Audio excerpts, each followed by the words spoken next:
What's going on, guys? I just want to do a quick little video. I had some comments in my Euro nymphing comp practice where I kind of drew the lines on the screen and went through some of the spots and some of the mistakes that I made, some of the things I could improve on, and some of the things I could have done well.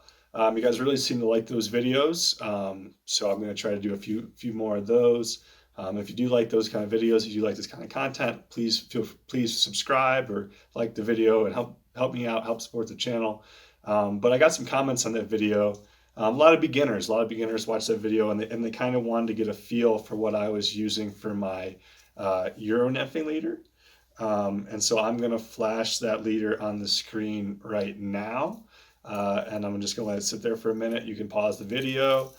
You can look at it, take a picture, and then I'll come back and do a little bit more explaining about it. All right, so that's the basic of my leader. I wanted to go through some things. Here I got my reel with my leader. So I have that 7-foot stretch at 20-pound maxima. There's 6. There's most of my measurements are just on my arms, and there's 7.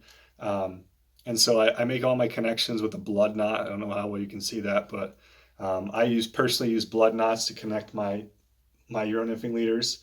And then I use a colored cider material. This is actually Suffix. So here's the 20-pound maxima. That's what the spool looks like. You can get that on eBay. Tactical Fly Fishers, where I get a lot of my stuff. And then my actual cider material. The cider is the colored piece of the material. I use this yellow Suffix. And I know my leader formula says you need 3 foot of 14 pounds and 2 foot of 10 pounds, but I just use straight 10-pound, but I still do the 3-foot section and the 2-foot section, mainly just because I like to have that knot on my cider.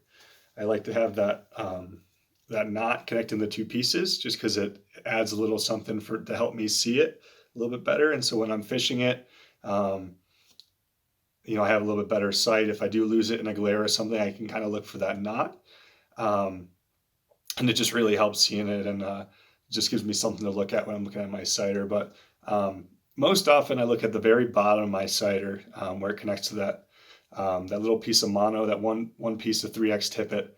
I actually think I up mine. I think mine's 2X or 1X, because I'm fishing for a little bit bigger fish here. But 3X will work just fine. Again, blood knot connection. And then I really like this tippet ring. It really saves my leader. I can get a lot more fish out of a leader because I don't have to worry about a knot here breaking. I mean, I do. I still have a clinch knot there. But it's a lot easier just to have it snap at the tippet ring, and then I just attach the tippet ring, and then go from there. And then I just tie my triple surgeons. I use a triple surgeons knot to make the tag. This doesn't have a tag because I broke it off at the moment, but I use a triple surgeons. And then when my tag gets too short, I actually tie a clinch knot above the knot from the triple surgeons, and I just pull it tight on the line and I slide it down, and I keep that tag. So whenever you get your tag too short, you don't have to cut everything off. You don't have to tie another triple surgeons. You just tie a clinch knot up of it and pull it tight and pull it down, and then you cut your tag to whatever length you want. That's really my favorite way of adding tags, at least when it gets too short. I do use that original tag. Plus, when you have the clinch knot, it actually holds at more of a 90-degree angle, so you get less tangled, which is really good.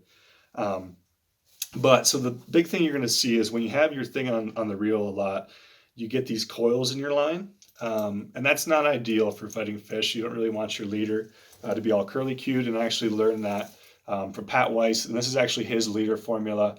I got one of his leaders when I did a clinic with him, and this is his formula. And I got the formula out of Tactical Fly Fisher book, Tactical Fly Fishing. And so, but you don't want these coils because it acts like a slinky. And whenever you're fighting a fish, you could actually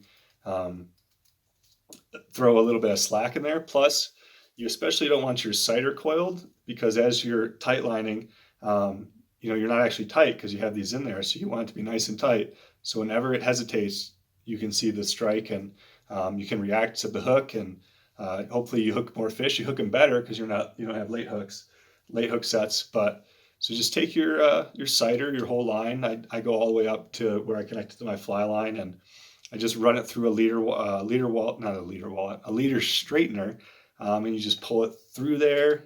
a few times. And this is mono, so it does have a lot of memory. So especially your sight or your suffix is going to coil a lot. So you're going to want to make sure you have one of these, have an extra one. I lose stuff all the time, have an extra one. You're just going to want to run your sighter through a few times and get it nice and straight. It's definitely a lot better than it was, but get it nice and straight. Go a few more times if you want. The only thing is I wouldn't run over your knots with these. At least let up the tension a little bit and then slide it over, and then go to the other side and do it again, run it through. But this is really going to help with your strike detection on your Euroliter. And just with that. But I mean, there's other materials to use. I know there's a lot of different leader formulas. I think it comes better I think it's different for everybody else, is what I'm saying. I think you really just got to pick a leader. You got to learn how to fish it. And if you fish it for a while and it's still not working for you, maybe try a different one.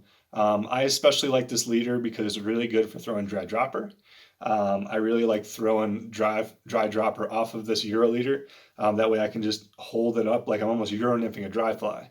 And so I don't really have any drag. There's no need to mend. I can just hold this line up off the water and get a nice dead drift with a dry fly with a nymph below it. So if I do need a suspension technique, or I need a dry fly, I can still use this leader. And because of this mono, it's a little bit heavier. It's not one of those super sensitive and lightweight leaders.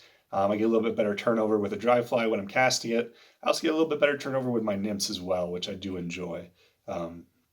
But that's going to do it for talking about this leader. If you have any questions, please don't hesitate to ask a question in the comments if I didn't cover something you want to hear. If you want to learn something else, I also have a dry dropper leader that I fish, and then a presentation dry fly leader that I also fish. Perhaps I'll make some videos on those and chat about some of the strengths of those. But this is my Euro nymphing leader. For those that want to know, this is the setup I use. I will put the image up on the screen again at the end of the video, just in case you missed it earlier. And I hope you guys all have an absolutely wonderful day. Tight lines, literally and metaphorically, and we'll see you next time.